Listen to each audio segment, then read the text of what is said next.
الرحيم.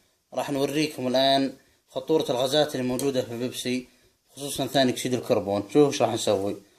بسم الله. فتحت البيبسي وجبت قفاز عادي، حطها البيبسي، نجيب لزق ونلزقه بإحكام.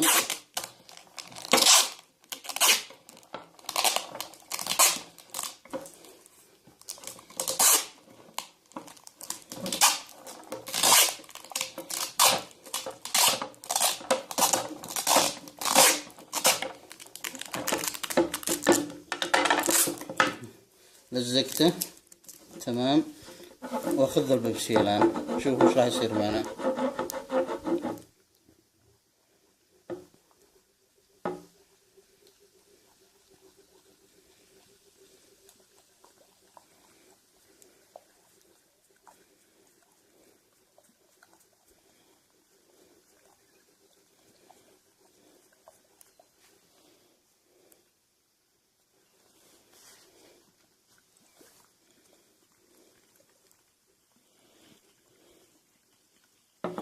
شوفوا القفاز وش يقولكم.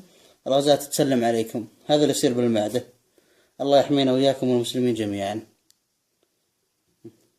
يقول السلام عليكم، في أمان الله.